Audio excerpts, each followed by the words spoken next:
Bien, hoy día vamos a tratar el tema de insuficiencia respiratoria aguda y también crónica, ¿ya?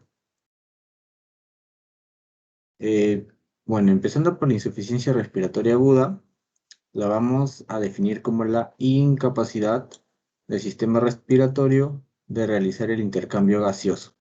Y esto va a ser en un corto tiempo. Es un periodo muy corto, ¿sí?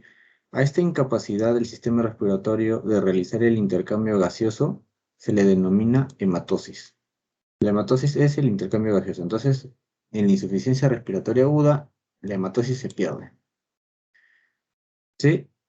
Ahora, eh, esta imagen de acá es muy importante y se la tienen que aprender, porque miren, el aire va a ingresar y como el aire, la presión atmosférica es alta, o sea, es de 760 y la presión del oxígeno es 159, como la presión va de mayor a menor, hace que el oxígeno entre a las arterias pulmonares, ¿sí? La presión de oxígeno en alveolo es 100 y la presión de CO2 es 40. Entonces, aquí de 100 a 40, de mayor a menor, se va la gradiente hacia adentro. Entonces, así es como el oxígeno entra. Una vez que el oxígeno ha entrado, sigue su camino, pasa los capilares y llega a las venas pulmonares. En las venas pulmonares ya se mantiene la presión igual a la del alveolo. ¿Para qué? Para que no se pierda la oxigenación, ¿sí? Y acá, en lo que es la presión del CO2, si se dan cuenta, acá es 40 y acá es 46. Entonces, eso hace que el CO2 vaya para afuera, ¿sí? De mayor a menor concentración, el CO2 sale, ¿sí? Y esto de aquí se lo tienen que aprender porque con eso vamos a sacar diferentes ecuaciones, y reemplazar aquí en estas formulitas para que vean si una persona tiene insuficiencia respiratoria u otras patologías. Ya. En el aire ambiente, la presión de la atmósfera es 760. Este sí lo sabemos, ¿no? Ahora, como queremos hallar la presión atmosférica del oxígeno, lo vamos a multiplicar por 0,21 y nos sale esta presión de 159. Y la presión de la atmósfera es de, presión atmosférica del CO2 es de 0,2 miligramos, milímetros de mercurio. Con esto, nosotros lo que más nos va a importar es hallar el PAFI. El PAFI es una relación entre la presión arterial de oxígeno y la fracción inspiratoria de oxígeno. Y esta debe ser 400. ¿Cómo la hallamos? Dividimos esto de aquí, que viene a ser entre 90 a 100, 90 a 100, ya pongámosle 100, entre el FiO2, y el FiO2 es 0,21. Ustedes dividen eso y les va a salir más o menos 400, un poquito más. Pero lo que tienen que saber es que el PAFI tiene que ser mayor a 400, mayor a 300. Si disminuye Si disminuyen y ya está menos de 300, podríamos hablar de un síndrome de dificultad respiratoria, ¿no? Un SADA. ¿Sí? Y esto ya se clasifica en menos de 200, menos de 100, ya. Pero ese es otro tema. Ahorita esto de aquí es importante tenerlo mayor a 300. Ahora, la presión de oxígeno también, presión arterial de oxígeno también la podemos hallar 100 menos la edad por 32, ¿no? Esta es otra cosita que tienen que acordarse. Y la gradiente alveolo arterial. ¿Para qué sirve esto? Para saber si es intrapulmonar o extrapulmonar. Si hay una variación grande entre la gradiente, o sea, la presión de oxígeno que es arterial, o sea, de la arteria, y la presión del alveolo, como se dan cuenta acá, alveolo y arteria. Si esto es mayor a 20, podríamos decir que es de compromiso intrapulmonar. Pero si esta gradiente, cuando ustedes la hacen, sacan sus cálculos y todo, no aumenta o es normal, estamos hablando de un extrapulmonar. Entonces ya no buscamos una causa del parénquima pulmonar, sino otra causa que esté fuera del pulmón. Bueno, eso es lo más importante de aquí. Esto de aquí es la fórmula repetida. Por ejemplo, el de la presión alveolar. Para sacar la presión alveolar, A mayúscula es alveolar y A minúscula es arterial. Del alveolar, igualito acá está la fórmula, aquí también, y acá hay algo muy importante, que es, si se dan cuenta, al nivel del mar, o sea, a 0 metros sobre el nivel del mar, la presión es a 760, ¿sí? 760. Pero cuando ustedes van elevando la altura, o sea, van de viaje a la sierra, a la puna, va aumentando la altura y cuando ya es 5.800 metros sobre el nivel del mar, tenemos una presión del aire de 380. Por eso que aquí cuando hacemos la presión alveolar, presión arterial de oxígeno, si se dan cuenta acá sale 110, así como acá, 110.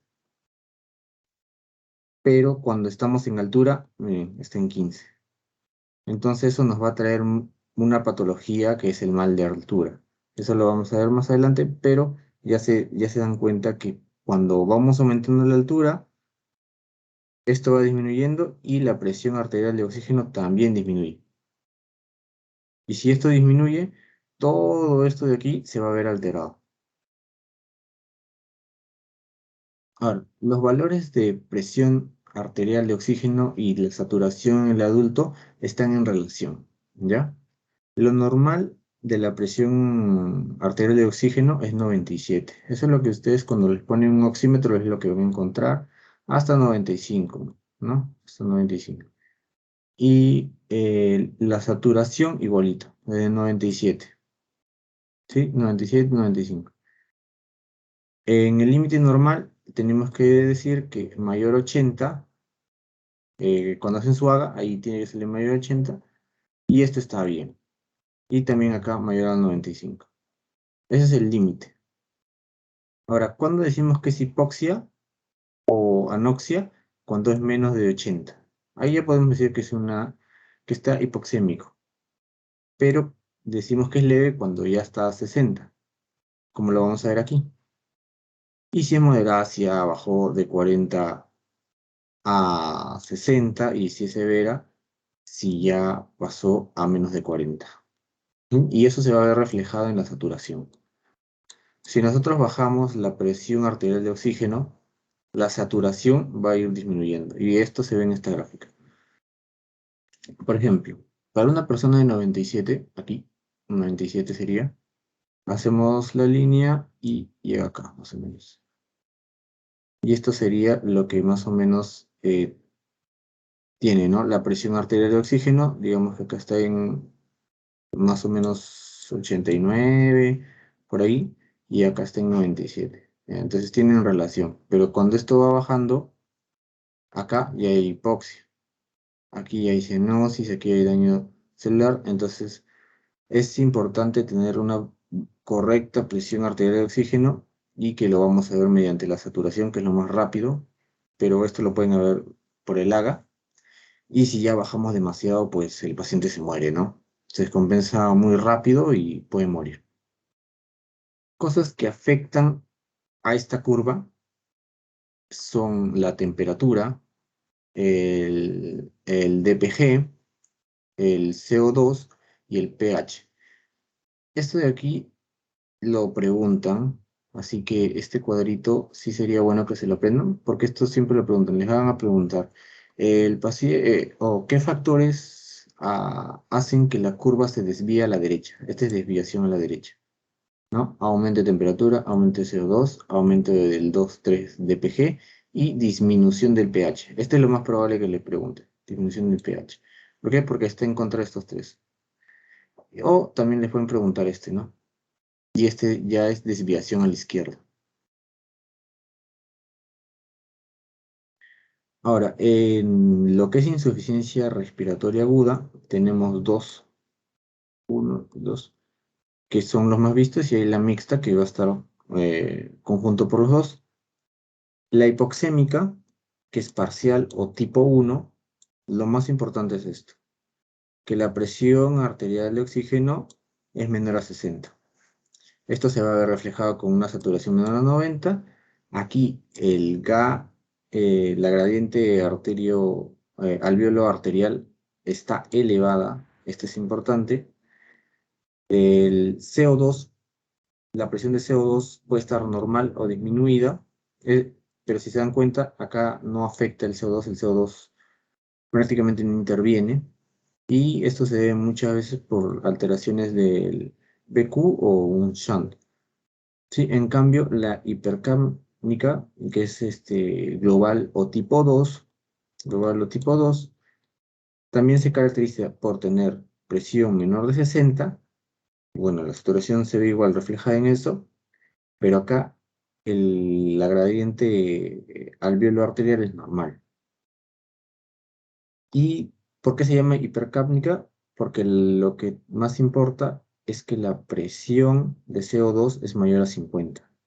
Aquí, esto es lo que te define que es hipercápnica. ¿Sí? Esto se tienen que acordar porque les van a preguntar, como les he dicho en el pasito, el paciente que solo tiene hipoxemia, o sea, menor a 60, menor o igual a 60, hipoxemia tipo 1, ¿no? Es tipo 1. Pero si les ponen mayor, igual de 50, lo que es el CO2, ya hipercápnica. Ya. Y en el EPOC, estos pacientes, cuando tienen hipercápnica, se suele bajar su pH menor a 7,25. Y eso es lo más importante, y esto tienen que saberlo también, definir bien uno del otro. Apenas esta curvita que sube, que baja. Y bueno, en tipo 1 vamos a ver lo más clásico, que es neumonía, edema de pulmón, bueno, es neumonía también, y el síndrome de dificultad respiratoria aguda. Como les decía en la anterior, cuando baja a menos de 300, el PAFI baja a menos de 300, ya podríamos estar hablando de un síndrome de dificultad respiratoria aguda. En hipercápnica, acá vamos a encontrar tanto medicamentos, drogas, pastillas, eh, tóxicos que uno puede inhalar, ¿sí? Eso hace que suba el CO2. Otra cosa que puede aumentar es el asma, bronquios asmáticos y las bronquiectasias. Esta imagen es importante porque diferencia entre un shunt y un espacio muerto.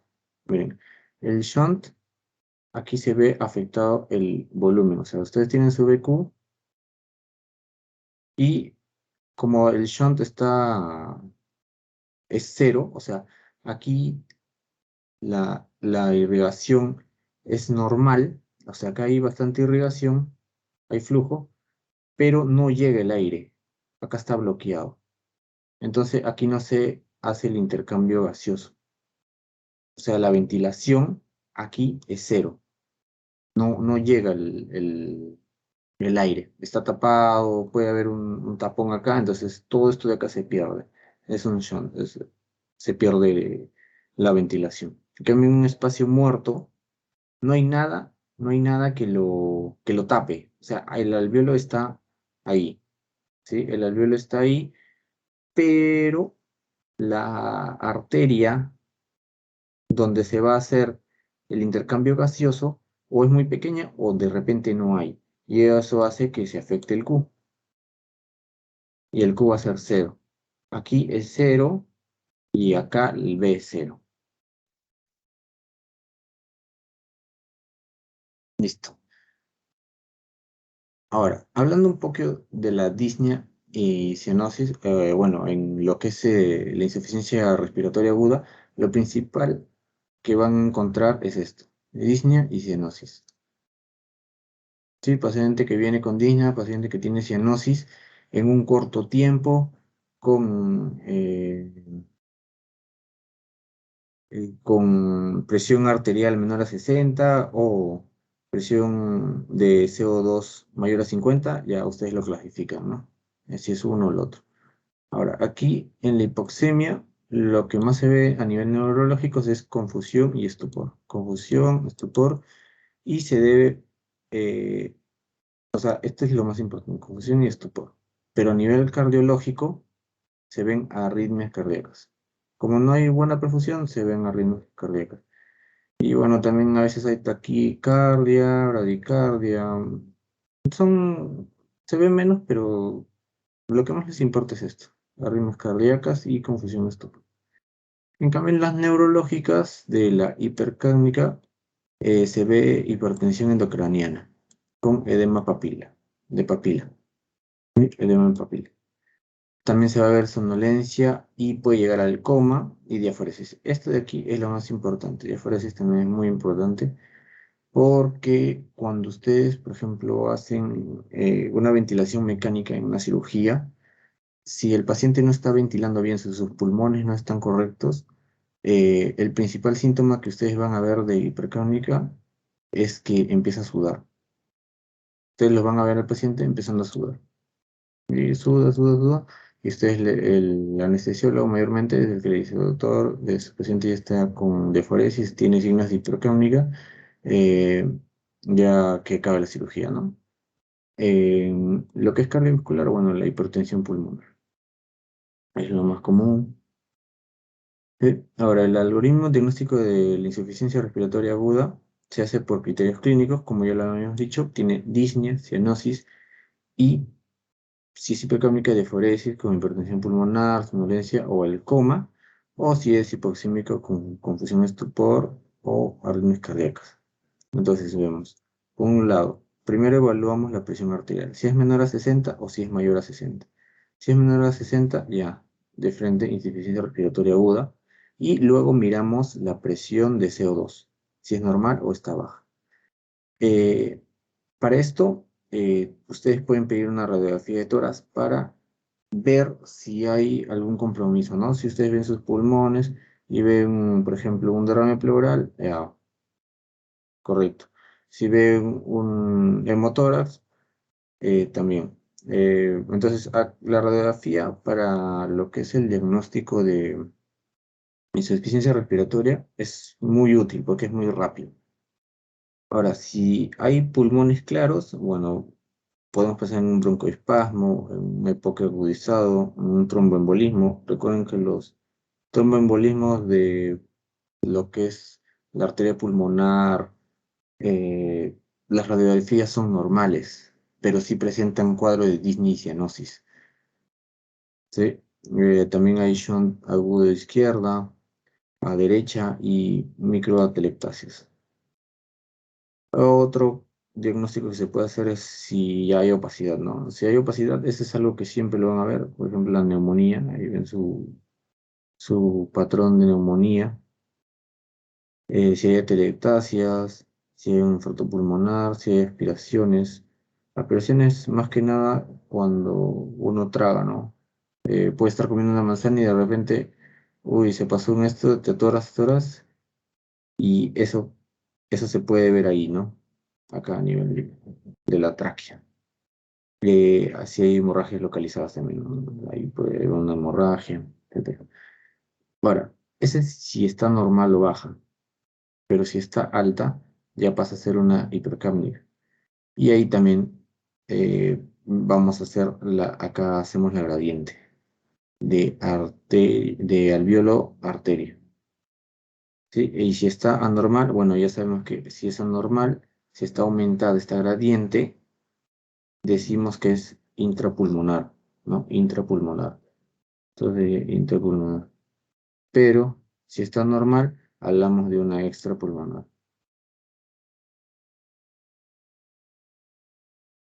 Ahora, si la presión arterial es mayor a 60, pues ya no hablamos de insuficiencia respiratoria aguda. Tendremos que buscar otra causa, ¿no? Probablemente sea del corazón u otra causa, pero ya no sería una insuficiencia respiratoria aguda. Ya, ahora insuficiencia respiratoria crónica.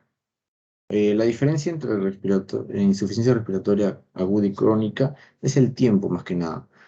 Sí, igualito, hay hipoxemia persistente con o sin hipercapnia con largos periodos de tiempo. Uno es largo y el otro es corto. Crónica, largo, ¿sí? Igualito hay una presión menor a 60 y hay una incapacidad de hematosis. Para la hipoxemia, lo que más va a afectar cuando hay una hipoxemia, porque o sea, esta insuficiencia respiratoria crónica, eh, al ser largo, el cuerpo aprende a controlarlo. Hay mecanismos para controlarlo. Pero llega un momento donde no lo puedes controlar y aparece una hipoxemia aguda, ¿no? O sea, se agudiza. Y esto afecta más que nada al sistema nervioso central y miocárdico. Que si la hematosis no se hace correctamente durante 4 a 6 segundos, va a haber una pérdida de función. Si hay de 10 a 20 segundos, hay una pérdida de la conciencia. Y si es de 3 a 5 minutos, puede haber un cambio irreversible. Eso es importante porque si usted, si el, para eso se hace el RCP, ¿no? Y otras cositas más. Porque si el paciente no tiene oxígeno en 3 a 5 minutos, hay muchas neuronas que se pueden morir y puede haber cambios irreversibles. Ahora, la clínica va a haber taquicardia, ¿por qué? Porque como hay hipoxemia, el oxígeno está bajo, ¿no? Entonces necesitas, digamos que, bombear más para llevar sangre a los tejidos. ¿Sí? A tu tejido tienes que llevar más sangre. Y para eso aumentas la frecuencia cardíaca. Igual que la presión arterial, pues, ¿no? Van de la mano. Bueno, en algunos casos hay bradicardia, pero más que nada son estos dos. Luego también puede haber hipotensión en shock si es que ya está muy descompensado. Y también puede llegar a una falla cardíaca por el nivel bajo de oxígeno. Al examen físico le vamos a encontrar neumopatía obstructiva o restrictiva, porque estos como son, ya lo hemos visto la semana, bueno, el miércoles, estos de aquí afectan a nivel de la respiración, ¿no? En su espirometría, ustedes ven que afecta, entonces la ventilación y todo lo demás se ve afectado, entonces acá también hay una presión de oxígeno disminuida, ya sea por obstrucción o por restricción. Ahora, la obesidad también es patológica, es algo que puede causar insuficiencia respiratoria crónica, sí, ¿por qué? Porque si se dan cuenta, un paciente que es gordito, eh, toda esa grasa que tiene hace que el tórax no se pueda expandir correctamente. Es como si esta capa de grasa, todo el peso que tiene encima, lo hace como una faja.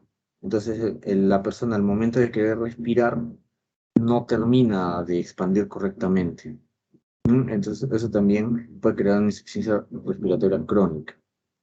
Ahora, la hipertrofia amigdaliana también, porque en las amígdalas, si se inflaman,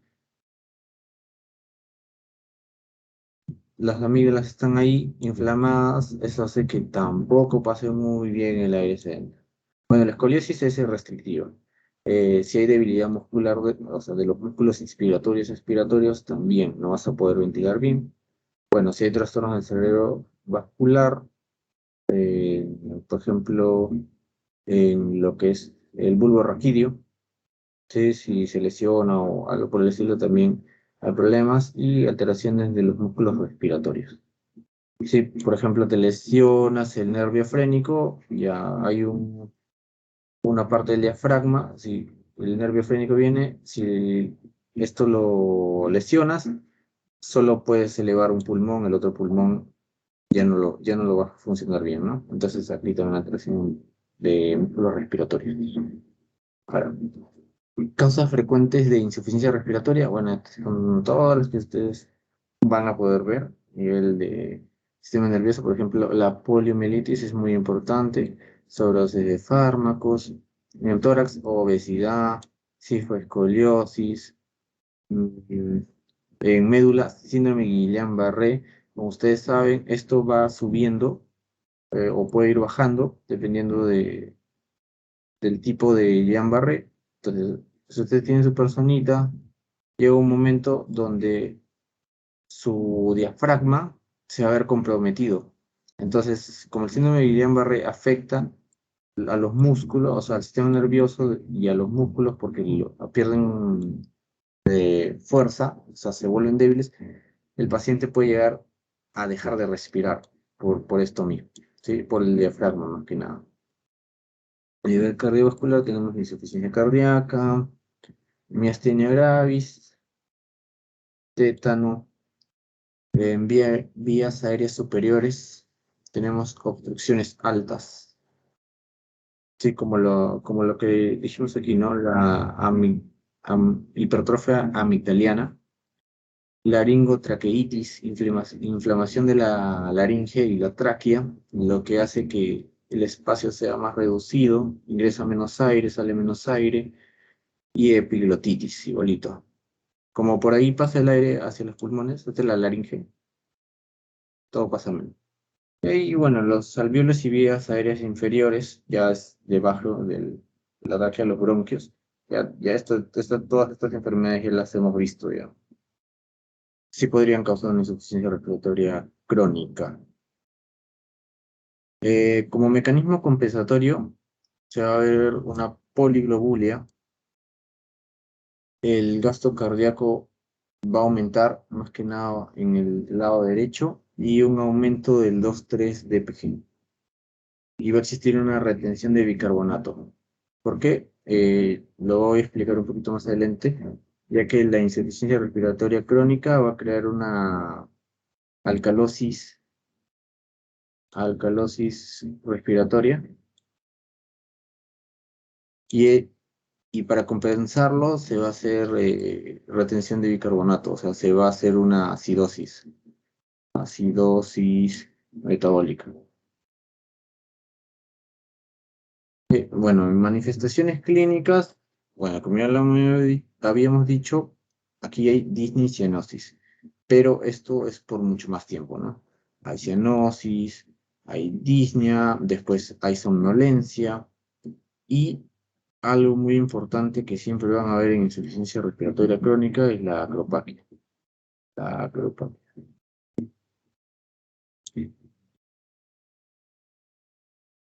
A la acropaquia es ya un signo de insuficiencia respiratoria crónica, que se los había preguntado ya en la clase pasada. Ya. Eso es lo más importante de insuficiencia respiratoria aguda y crónica. Ahora, en síndrome de debilidad de los músculos respiratorios, o sea, vamos a tocar una partecita de esto. ¿Sí?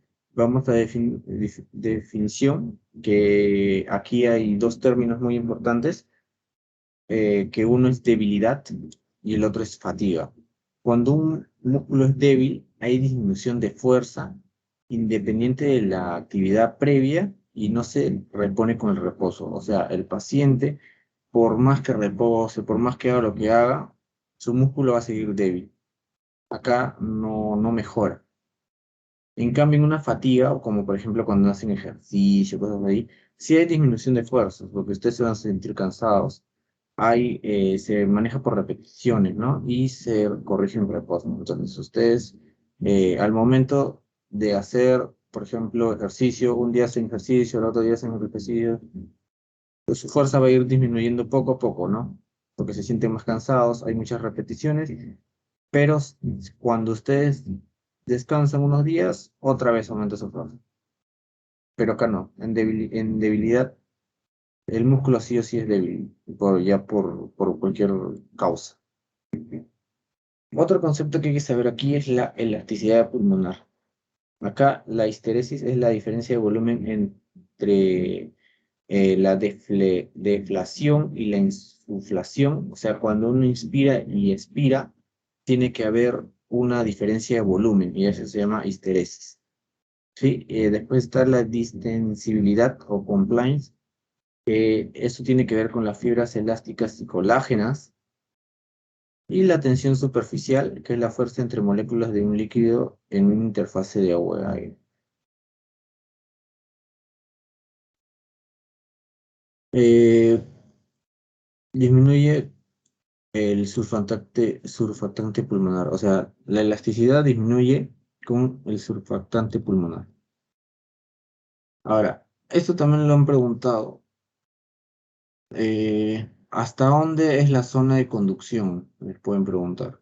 La zona de conducción es hasta aquí, número 16, los terminales. ¿Y dónde empieza la zona de transición irrespiratoria? Después de los bronquiolos respiratorios o la 17. Numeritos que se tienen que aprender porque ya lo han preguntado. Lo que es el flujo, hay que saber que hay flujo laminar cuando todo es uniforme, ¿sí? Es lo mejor que se puede ver porque aquí la conducción es muy buena. En cambio, hay turbulento, aquí todo se pierde, ¿sí? Entonces, el turbulento mayormente es hasta acá. Acá van a encontrar turbulento porque el aire ingresa y ingresa con fuerza. Pero mientras va bajando, los bronquios se vuelven más pequeños, más finos. Entonces el aire se vuelve laminar. Aquí es laminar y aquí es turbulento. Sí, aquí es laminar y arriba es turbulento. Ahora, esto también es importante. ¿Por qué? Porque también siempre les van a preguntar músculos inspiratorios y expiratorios. En inspiratorios tenemos el esternocleidomastoideo. ¿Por qué? Porque cuando tú inspiras, jalas hacia arriba, expandes el tórax. Los escalinos también lo jalan hacia arriba, el cerrato anterior también lo jala. Y aquí, intercostales externos. Acuérdense que esto es al revés, o sea, la inspiración con externos y la expiración con internos. Así se tiene que correr, es al revés. La I con la E, la I con la E. ¿Ya? Y acá también está el transverso torácico, el oblicuo mayor. ¿Por qué? Porque uno los contrae y aprietan para que el aire salga. Oblicuo menor, etc.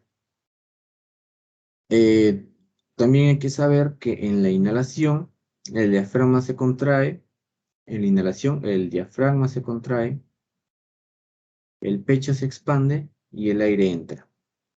Y en la exhalación el diafragma se relaja, el pecho se contrae y el aire sale.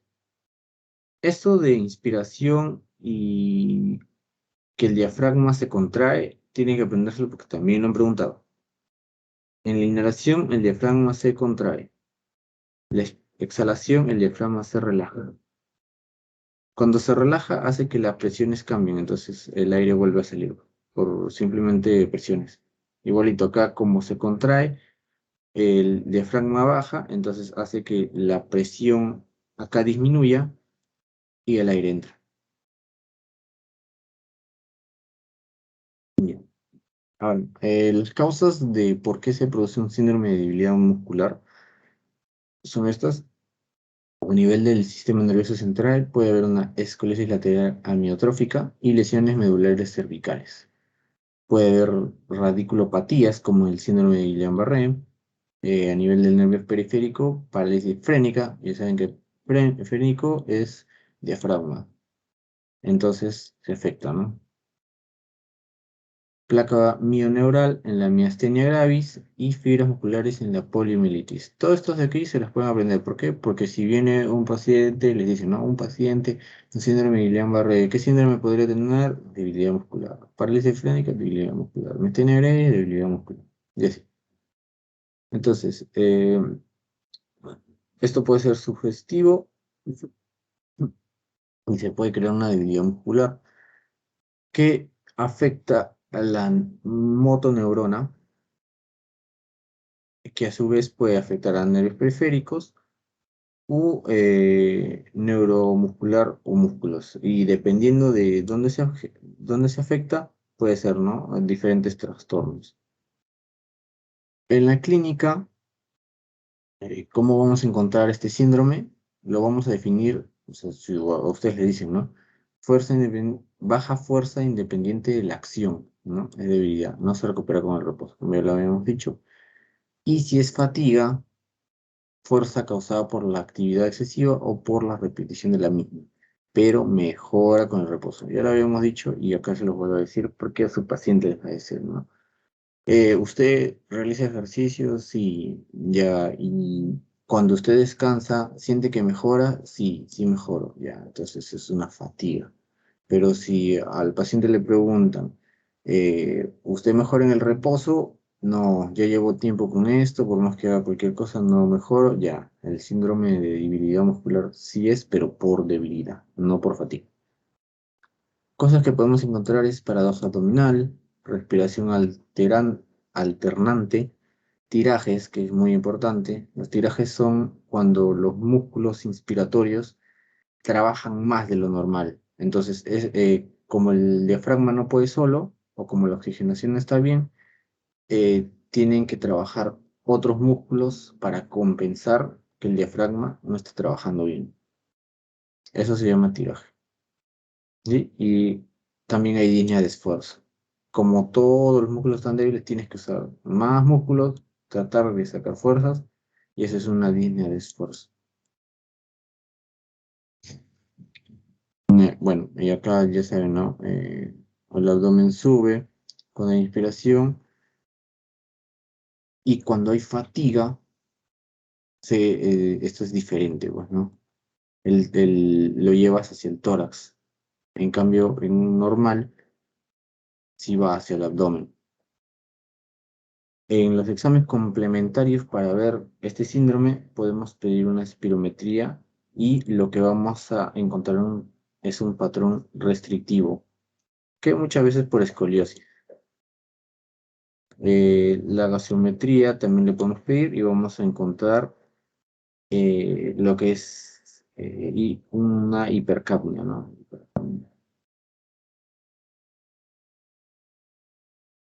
Y aquí vamos a ver si hay una hipoventilación severa, es porque es muy grave ya.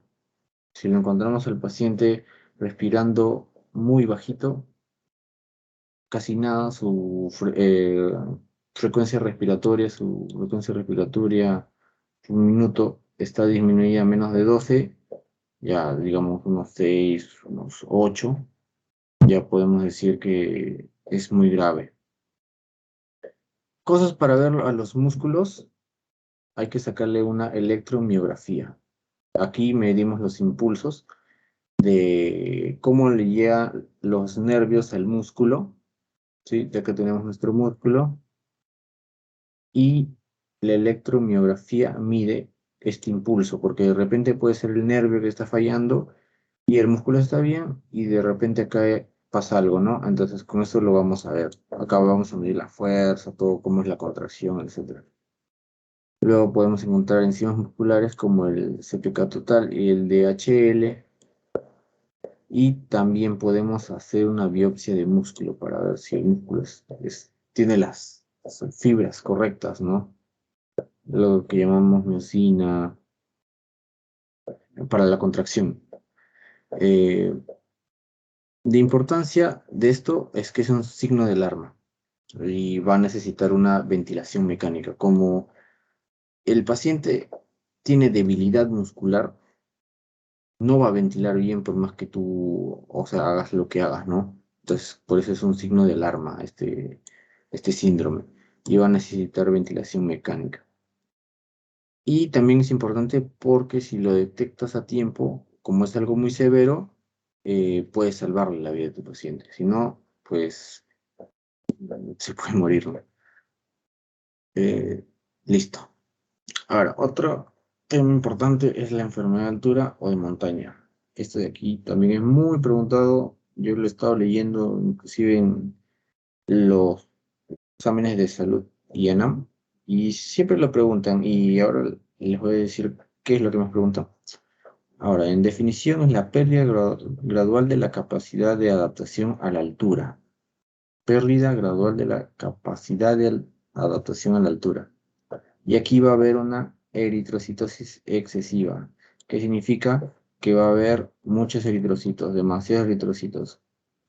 ¿Sí? ¿Por qué? Porque necesitas compensar que no tienes oxígeno. Como ya lo habíamos visto al inicio, eh, aquí en altura, aquí por ejemplo en la rinconada, la presión de arterial es muy baja.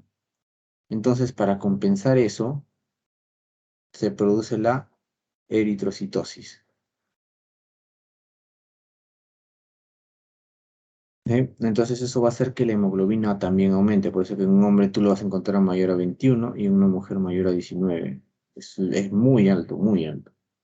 Sí, y también eso, sus cachetitos van a estar rojos de la persona. Cachetitos rojos. Ya, acá también puede haber severa hipoxemia. ¿Por qué? Porque estás en altura y en ocasiones puede haber hipertensión pulmonar severa o moderada.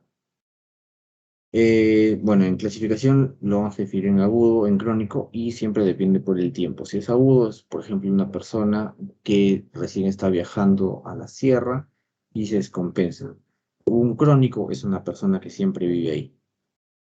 En los síndromes neurológicos que encontramos en el agudo son cefalea, náusea, fatiga, mareo, y esto se da de 6 a 12 horas después de ascender. No es inmediato, sino pasan unas horitas. Acá lo más importante es que produce edema cerebral, hay encefalopatía con ataques, alteración de conciencia, papiledema, hemorragia retiniana. Pero el edema cerebral es lo más peligroso, ¿no? ¿Eh? Los factores que van a influir en esto va a ser el ascenso rápido. O sea, ustedes no pueden ir de frente a altura así, sino tienen que ir un día acá, se aclimatizan, otro día acá, otro día acá, otro día acá, porque si ustedes se saltan todo esto, pucha, su pulmón y todo el sistema nervioso para compensarlo, de repente no lo hacen y les da todo esto. Otras cosas hay que tener en cuenta si hay un esfuerzo físico cuando vas a altura. Si tú vas a altura, como habrán visto en los partidos cuando jugamos contra Bolivia, nosotros jugamos en altura y los jugadores no corren como deberían. ¿Por qué? Porque les falta aclimatarse completamente, ¿no? Y esto puede llegar a ser agudo y causar todo esto. Entonces, jugar en altura es a veces un poco peligroso, ¿no? Bueno, el sobrepeso está ligado con esto, ¿no? Mientras más sobrepeso no puedes respirar bien por lo que ya les he dicho, el tórax que es como una faja y la posmenopausia por hormonas. El edema pulmonar por altura no cardiogénico se produce en el segundo o cuarto día. ¿Sí? Es un factor de riesgo el ascenso rápido, la enfermedad pulmonar de base y las temperaturas bajas y también las cardiopatías. ¿Sí? Afecta más en varones, el edema pulmonar afecta más en varones y los síntomas son reducción a la tolerancia del ejercicio, tiene tos seca, esputo sanguinolento, taquimia, taquicardia. Hay un aumento en la presión capilar que va a ser mayor a 18 milímetros de mercurio y una insuficiencia capilar por estrés. Eh, Esto todo es del edema pulmonar por altura. Tratamiento para esto, pues hay que descender, ¿no? Tú desciendes, la presión arterial de oxígeno se va a ir regulando poco a poco. Otra cosa que puedes hacer es oxigenoterapia, y para eso importa el PAFI, ¿no? Con el PAFI ustedes hacen su multiplicación, todo, y tienen que llegar a un PAFI estable, ¿no? O sea, mayor a 300. Si ustedes llegan a un PAFI mayor a 300, con todas sus formulitas, ustedes van a saber cuántos litros de oxígeno darle eh, por hora. Ahora, la flebotomía. La flebotomía es quitarle hierro y eritrocitos para que esto baje. Esto baje, tiene que bajar. Y la acetazolamida, que esto es muy importante hacerlo cada vez que uno va a viajar. ¿Por qué? Porque esto de aquí va a ser la compensación. Como aquí se va a formar, ahorita lo voy a explicar mejor, ¿ya? Aquí en esta enfermedad de altura va a haber una disminución de presión barométrica. Ya lo sabemos, ¿no? De 760 va a bajar. Ya no va a haber 760, va a ser menos. Va a haber una reducción de la presión arterial, o sea, igualito, ¿no? Si la presión era 100, ahora acá ya va a ser 15, ¿no? Puede ser 15. Entonces, hay un cambio. Menor presión para difusión del oxígeno a los alvéolos pulmonares, por esto también, y hay una aclimatación por hiperventilación. Tienes que hiperventilar. Esto tienen que acordarse porque les pueden preguntar. Hay hiperventilación en la enfermedad de altura. Y este es lo más importante también, que hay una alcalosis respiratoria. Esto nunca se vayan a olvidar porque ya lo han preguntado bastantes veces, y de hecho que van a preguntar. La alcalosis respiratoria es por enfermedad de altura, ¿ya? Y si hay alcalosis respiratoria, ¿cuál va a ser su contraparte? La acidosis metabólica. Y la acetazolamida va a aumentar los niveles de bicarbonato. Cuando tú elevas los niveles de bicarbonato, lo vas a volver, vas a compensar la alcalosis respiratoria con una acidosis metabólica. O sea, vas a empezar a producir bicarbonato. En todo ese tiempo, como aquí va a aumentar el CO2, si aumenta el CO2, ¿qué tienes que hacer para compensar? Aumentar el bicarbonato. Así, cuando los dos están aumentados, no pasa nada. Pero si tú solo aumentas uno y este no lo aumentas, ahí sí hay descompensación. Entonces, por eso que se da la acetazolamida para producir una acidosis eh, metabólica. Bueno, esto va a deprimir impulsos ventilatorios durante el sueño, llevando a una hipoxia. Va a haber supresión renal de anhidrasa carbónica y una orina alcalina, donde se va a ver un aumento del tono simpático, eritropoyetina, por eso que hay eritrocitosis, hay densidad capilar y mitocondrias. ¿Por qué necesitas más mitocondrias? Porque vas a empezar a usar por lactato. Lactato. Aquí vas a empezar a usar el lactato porque el oxígeno está bajo, entonces vas a producir energía mediante la respiración anaeróbica. Bueno, la hipoxia va a causar una vasodilatación cerebral hipóxica, va a haber trastorno de permeabilidad de barrera hematoencefálica, aquí va a haber aumento de las histaminas, el ácido araquidónico, factores de crecimiento endotelial vascular, y esto va a afectar al cerebro. Entonces, esto de aquí va a afectar al cerebro y va a hacer que se inflame, y esto va a hacer que se llene un poco de agua. Va a haber aumento de la actividad simpática, fuga de la barrera hematoencefálica, o sea, puede fugarse cualquier cosa, y hay una hipertensión endocriniana.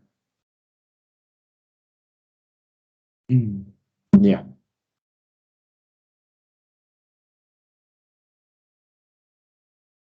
Ahora, el síndrome de montaña, pero ya crónico, se va a hacer en las personas que viven ahí mismo. O sea, una persona que vive en Cerro de Pasco, ya, él puede ser crónico porque ha vivido toda su vida. ¿Hay métodos compensatorios? Sí, pero a esto siempre se le tiene que estar haciendo un score. ¿Por qué? Porque si en cualquier momento se pueden descompensar y uno tiene que actuar ahí mismo porque si no se puede morir. Entonces, hay que preguntarle si sufre de dolores de cabeza y lo puntuamos, ¿no? Y esto se va a ver en puntuación. Si sufre de zumbidos en los oídos, si tiene parestesia, se siente que le queman o arden las plantas de los pies o de las manos, aquí puede haber insuficiencia.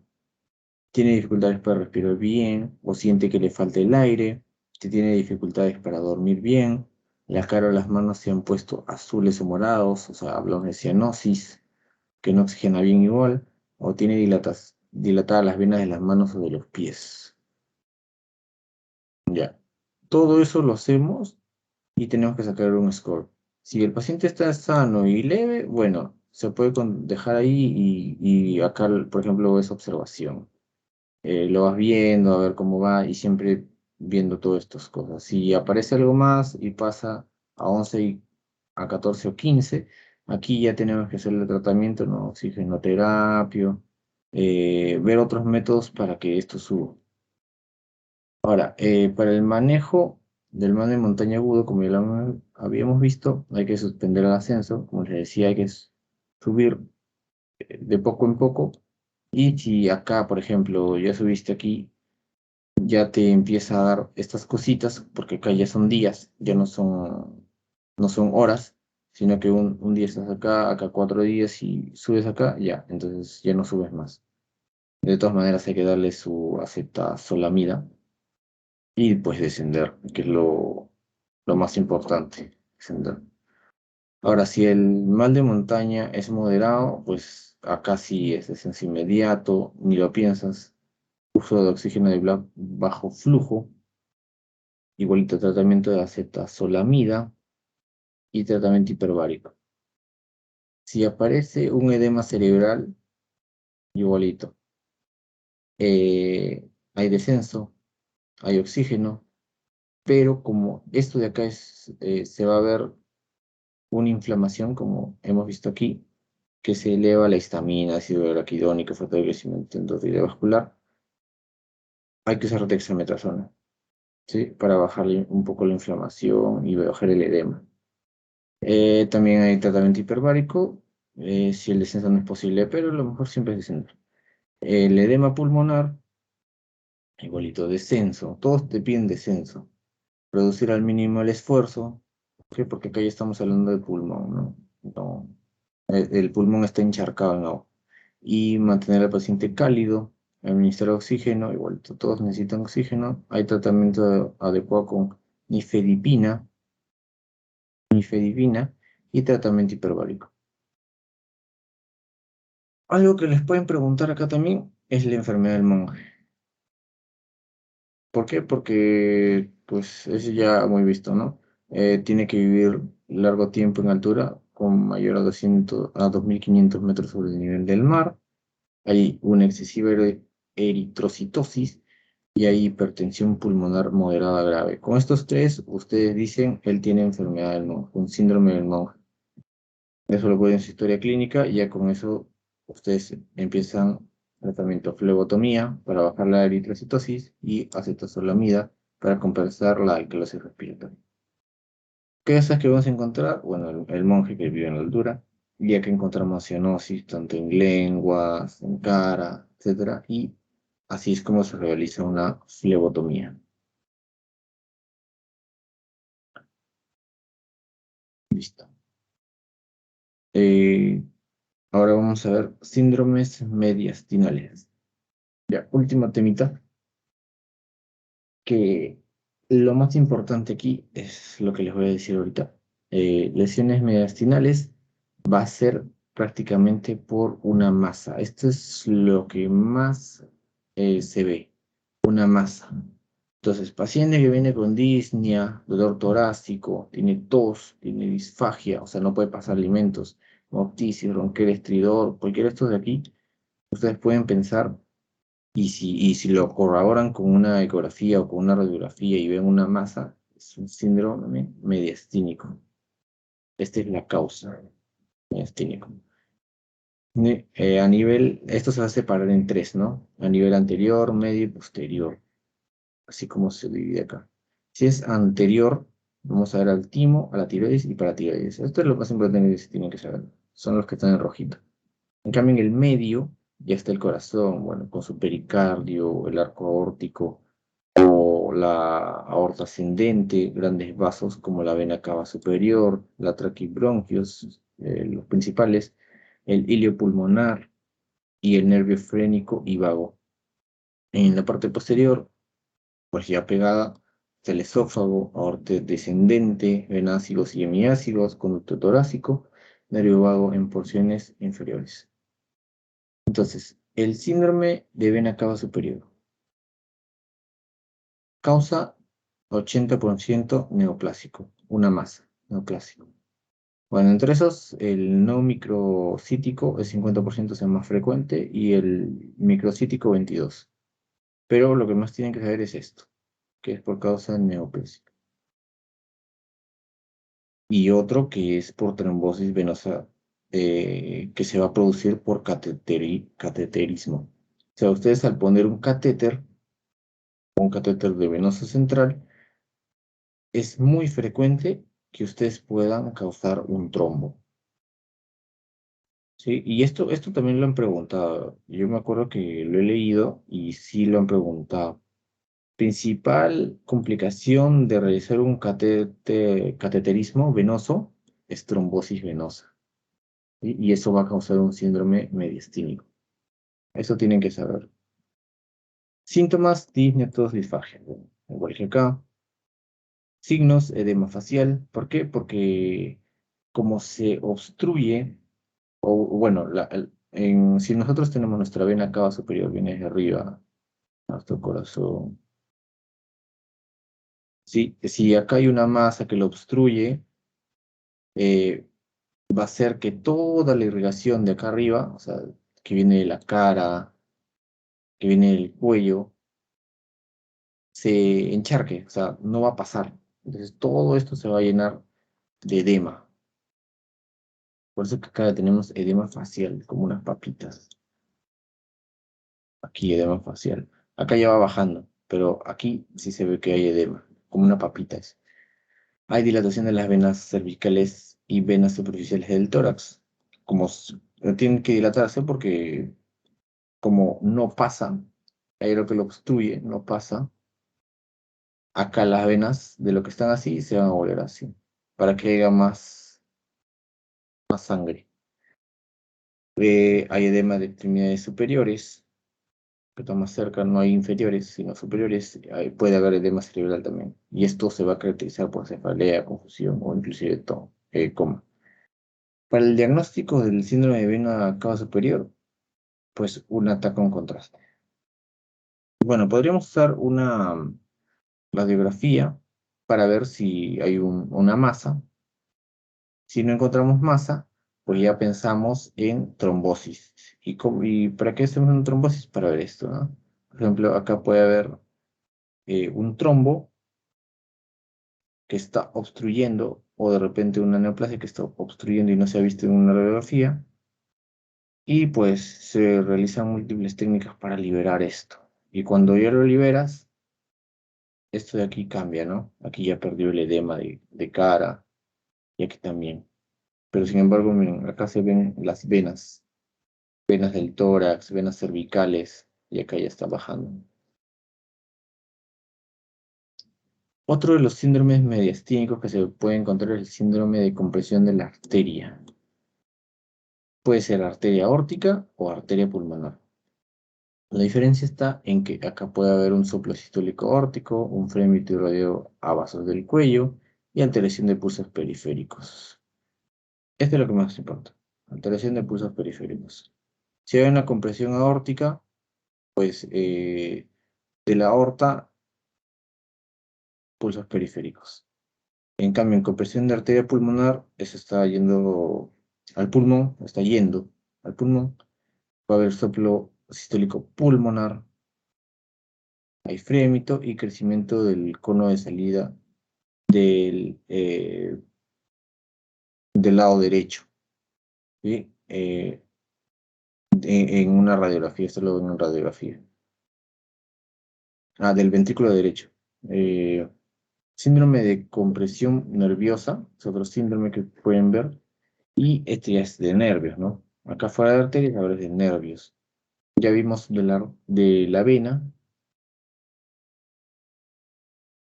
de la arteria y ahora del nervio. Aquí encontramos el nervio recurrente, laringio recurrente, puede haber una compresión y esto causa una parálisis de cuerda vocal y disfonía. Aquí se va a encontrar la voz bitonal. En la irritación vemos espasmos de la glotis y la causa, como ya lo hemos dicho, las neoplasias, pero son acá malignas. Acá pueden ser benignas. eh,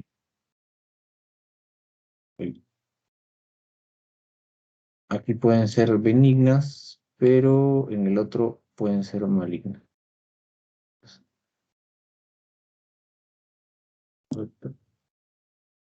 Aquí son malignas. Y ataca mayormente al nervio izquierdo, no al derecho, sino al izquierdo. Esto es lo que más tiene que saber de la compresión nerviosa. Este de aquí. Ahora, del frénico, ya sabemos. eh, si se lesiona, puede haber una irritación y causar dolor en el hombro y parálisis diafragmática. Aquí se va a elevar el diafragma y se va a ver en la radiografía. Bueno, y los ganglios y nervios simpáticos, donde encontramos el síndrome de Claude-Bernard-Horner, que es un síndrome donde hay lesión o compromiso del ganglio estrellado. Esto se va a caracterizar por anhidrosis, o sea, el paciente no suda, y calor de hemicara correspondientes. Como ataca a un lado, por ejemplo, pues el lado derecho, hay enoftalmia, pitosis cerebral, palpebral, miosis, o sea, su ojito es una puntita nomás. Aquí hay eh, ptosis palpebral, o sea, el párpado se cae, no lo puedes levantar. Y enoftalmia. Enoftalmia es que el ojo se va hacia un lado, o sea, el ojito, por ejemplo, puede estar por acá, para que sea más notorio, ¿no?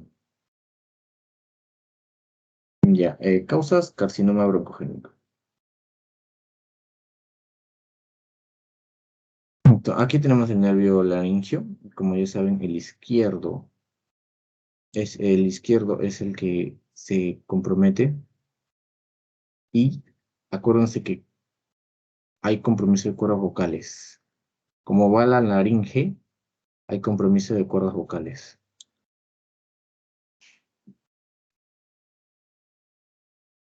Acá también podemos ver que se hizo una lesión del nervio frénico y miren cómo se elevó el diafragma. El diafragma está elevado, el diafragma debería estar acá, pero como ha habido un daño en el nervio frénico, pues el diafragma se ha elevado. Acá está el otro diafragma. ¿Sí? Bueno, ya para terminar, estos son los otros tres síndromes que les han puesto: el síndrome de Pancoast, el síndrome de compresión de vías respiratorias, que es también muy importante, este es creo que más importante, y el síndrome sistémico. El síndrome de Pancoast, la causa es la extensión de un tumor de vértice pulmonar, esta es su definición más que nada, afecta la pared torácica y base del cuello, y va a haber dolor en cara cubital del antebrazo, y también del tórax. Síndromes asociados con esto es el síndrome de Horner y síndrome de la cava superior. En el síndrome de compresión de vías respiratorias, lo que se va a ver es, pues, más que nada un tumor, puede haber un tumor, ¿sí? Pero es en las vías respiratorias ya. Va a haber tos no productiva, pero va a haber disnea, irajes y obstrucción bronquial con atelectasia, como se ve acá. No hay pulmón, atelectasia.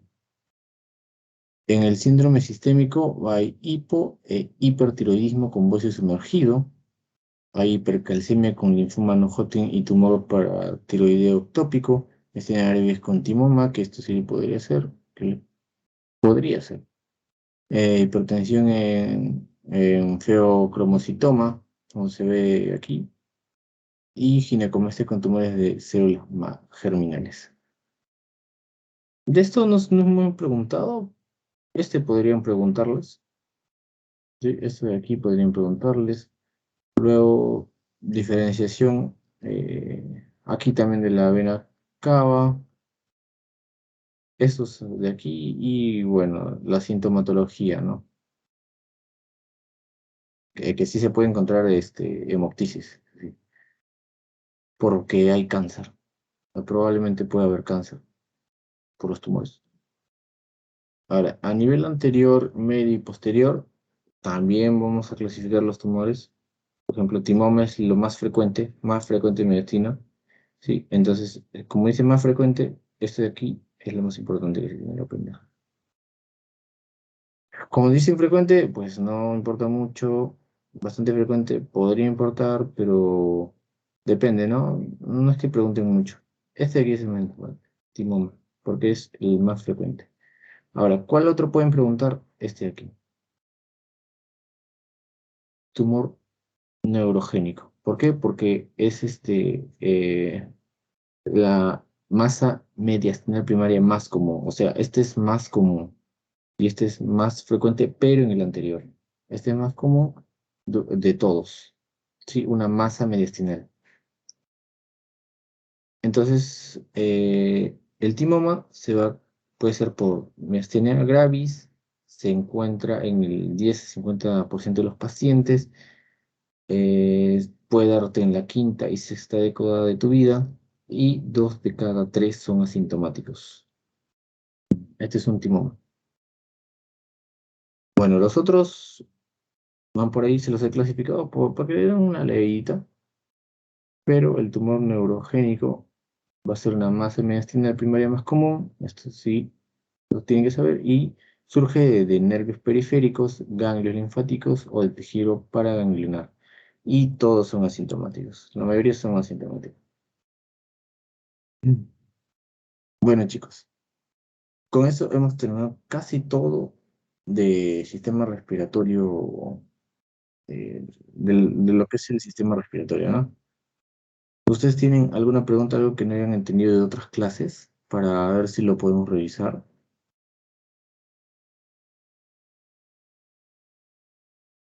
¿Me podrían decir